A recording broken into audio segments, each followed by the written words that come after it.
Operation ಸಿಂಧೂರ ಪಾಕಿಸ್ತಾನದ ಬುಡವನ್ನೇ ಅಲುಗಾಡಿಸಿದಂತಹ ಕಾರ್ಯಾಚರಣೆ. ಆಪರೇಷನ್ ಸಿಂಧೂರಕ್ಕೆ ಪಾಕ್ನ ಏರ್ ಬೇಸ್ಗಳು ಛಿದ್ರವಾಗಿ ಹೋಗಿದ್ವು. ಪಾಕಿಸ್ತಾನದಲ್ಲಿ ಯಾವುದೇ ವಿಕಿರಣ ಸೋರಿಕೆ ಆಗಿಲ್ಲ ಅನ್ನುವಂತಹ ಮಾಹಿತಿ ಸಿಗ್ತಾ ಇದೆ. ಮೆಡಿಕಲ್ ಎಮರ್ಜೆನ್ಸಿ ಕೂಡ ಉದ್ಭವವಾಗಿಲ್ಲ. ಅಂತಾರಾಷ್ಟ್ರೀಯ ಪರಮಾಣು ಶಕ್ತಿ ಸಂಸ್ಥೆ ಸ್ಪಷ್ಟನೆಯನ್ನು ಕೊಟ್ಟಿರುವಂಥದ್ದು. ಯಾವುದೇ ಪರಮಾಣು ವಿಕಿರಣ ಸೋರಿಕೆ ಆಗಿಲ್ಲ ಅಂಥೇಳಿ ವರದಿಯನ್ನು ಕೊಟ್ಟಿದೆ. IAEA ಅಂದರೆ ಇಂಟರ್ನ್ಯಾಷನಲ್ ಆಟೋಮೆಟಿಕ್ ಎನರ್ಜಿ ಏಜೆನ್ಸಿ ಅಂದರೆ ಅಂತಾರಾಷ್ಟ್ರೀಯ ಪರಮಾಣು ಶಕ್ತಿ ಸಂಸ್ಥೆ ಈ ರೀತಿಯ ಒಂದು ಸ್ಪಷ್ಟನೆಯನ್ನು ಕೊಟ್ಟಿರುವಂಥದ್ದು.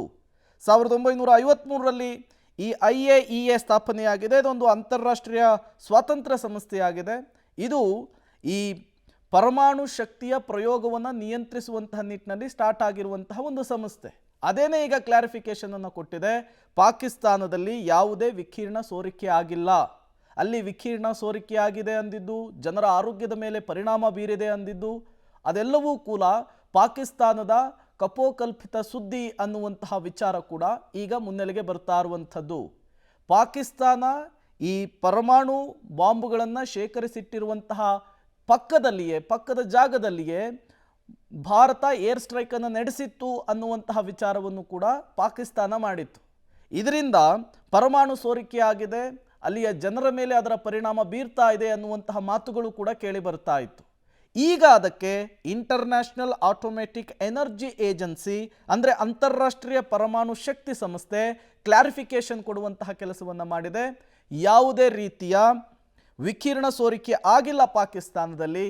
ಇದರಿಂದ ಮೆಡಿಕಲ್ ಎಮರ್ಜೆನ್ಸಿ ಸೃಷ್ಟಿಯಾಗಿತ್ತು, ಕ್ರಿಯೇಟ್ ಆಗಿತ್ತು ಅನ್ನುವಂತಹ ಮಾತುಗಳೆಲ್ಲವೂ ಕೂಡ ಸುಳ್ಳು ಅನ್ನೋದನ್ನು ಸ್ಪಷ್ಟಪಡಿಸಿದೆ. ಇದೇ ವಿಚಾರವನ್ನು ಇಟ್ಕೊಂಡು ಜಾಗತಿಕ ಮಟ್ಟದಲ್ಲೂ ಕೂಡ ಪಾಕಿಸ್ತಾನ ಸಿಂಪತಿಯನ್ನು ಕ್ರಿಯೇಟ್ ಮಾಡುವಂತಹ ಕ್ಲೈಮ್ ಮಾಡುವಂತಹ ಕೆಲಸವನ್ನು ಮಾಡಿತ್ತು. ಮತ್ತಷ್ಟು ಡೀಟೇಲ್ಸ್ ಅನ್ನು ಕೊಡ್ತಾರೆ. ಪವಿತ್ರ ನೇರ ಸಂಪರ್ಕದಲ್ಲಿ ಜಾಯ್ನ್ ಆಗಿದ್ದಾರೆ. ಪವಿತ್ರ, ಈಗ ಅಂತಾರಾಷ್ಟ್ರೀಯ ಪರಮಾಣು ಶಕ್ತಿ ಸಂಸ್ಥೆ ಈ ವಿಕಿರಣ ಸೋರಿಕೆಯ ವಿಚಾರಕ್ಕೆ ಸಂಬಂಧಪಟ್ಟಂತೆ ಯಾವ ರೀತಿ ಕ್ಲಾರಿಫಿಕೇಶನ್ ಕೊಟ್ಟಿದೆ ಅಂತ ಹೇಳಿ?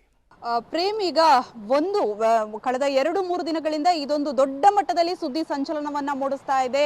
ಯಾವಾಗ ವಾಯುನೆಲೆಯ ಮೇಲೆ ಭಾರತ ದಾಳಿ ಮಾಡ್ತೋ, ಪಾಕ್ನ ವಾಯುನೆಲೆ, ಅಲ್ಲಿರುವಂತಹ ಪರಮಾಣು ಶಸ್ತ್ರಾಸ್ತ್ರ ಇರುವಂತಹ ಪರಮಾಣು ಇರುವಂತಹ ಜಾಗದಲ್ಲೂ ಕೂಡ ಹಾನಿ ಮಾಡಿತ್ತು ಅನ್ನುವಂತಹ ಸುದ್ದಿ ಜೋರಾಗಿ ಸದ್ದು ಮಾಡಿತ್ತು. ಆದರೆ ಸೇನಾ ಮುಖ್ಯಸ್ಥರು ನಾವು ಕಿರಾನ ಬೆಟ್ಟದ ಮೇಲೆ ಯಾವುದೇ ರೀತಿ ಹಾನಿಯನ್ನ ಮಾಡಿಲ್ಲ ಅಂತ ಸ್ಪಷ್ಟಪಡಿಸಿದ್ರು. ಆದರೆ ಪಾಕಿಸ್ತಾನ ಮಾಧ್ಯಮಗಳು ಇಲ್ಲ, ನಾಗರಿಕರಿಗೆ ಈ ವಿಕಿರಣ ಸೋರಿಕೆಯಿಂದ ಹಾನಿಯಾಗಿದೆ ಅನ್ನುವಂತಹ ದೊಡ್ಡ ಮಟ್ಟದ ಸುದ್ದಿ ಜೊತೆಗೆ ಆಸ್ಪತ್ರೆಯಲ್ಲಿ ಜನಜಂಗುಳಿ ಹೆಚ್ಚಾಗಿದೆ, ಜನ ಎಲ್ಲರೂ ಕೂಡ ಆಸ್ಪತ್ರೆಯತ್ತ ದೌಡಾಯಿಸ್ತಾ ಇದ್ದಾರೆ, ಸಾಕಷ್ಟು ಸಮಸ್ಯೆ ಆಗಿದೆ ಅನ್ನುವಂಥದ್ದು. ಆದರೆ ಈಗ IAEA ಸ್ಪಷ್ಟಪಡಿಸಿದೆ, ಯಾವುದೇ ರೀತಿ ಪಾಕಿಸ್ತಾನದಲ್ಲಿ ವಿಕಿರಣ ಸೋರಿಕೆ ಆಗಿಲ್ಲ, ಇದರಿಂದ ನಾಗರಿಕರಿಗೆ ಯಾವುದೇ ರೀತಿ ಹಾನಿ ಆಗಿಲ್ಲ ಅನ್ನುವಂಥದ್ದನ್ನ ಸ್ಪಷ್ಟಪಡಿಸಿದೆ. ಸೊ ಈಗಾಗಲೇ ಸಾಕಷ್ಟು ಸುಳ್ಳುಗಳ ಫ್ಯಾಕ್ಟರಿಯನ್ನ ಅಲ್ಲಿನ ಸುದ್ದಿ ಸಂಸ್ಥೆಗಳು ಹಬ್ಬಿಸ್ಕೊಂಡೇ ಬಂದಿದ್ವು. ಅದರಲ್ಲಿ ಇದು ಕೂಡ ಒಂದು.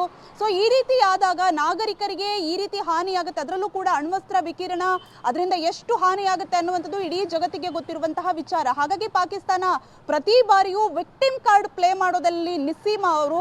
ಸೊ ಹಾಗಾಗಿ ಈ ವಿಚಾರದಲ್ಲೂ ಕೂಡ ನಾಗರಿಕರಿಗೆ ತೊಂದರೆಯಾಗಿದೆ, ಇದರಿಂದ ಭಾರತಕ್ಕೆ ಕಪ್ಪು ಚುಕ್ಕೆಯನ್ನು ತರಬಹುದು ಅನ್ನುವಂಥದ್ದು ಅವರ ಇರಾದೆಯಾಗಿತ್ತು. ಆದರೆ ಅದು ಕೂಡ ಫಲಿಸಿಲ್ಲ. ಈಗಾಗಲೇ IAEA ಸ್ಪಷ್ಟಪಡಿಸಿದೆ, ಯಾವುದೇ ರೀತಿ ವಿಕಿರಣ ಸೋರಿಕೆ ಆಗಿಲ್ಲ, ಇದರಿಂದ ಜನರಿಗೆ ಸಮಸ್ಯೆ ಆಗಿಲ್ಲ ಅನ್ನುವಂಥದ್ದು. ಪ್ರೇಮ್.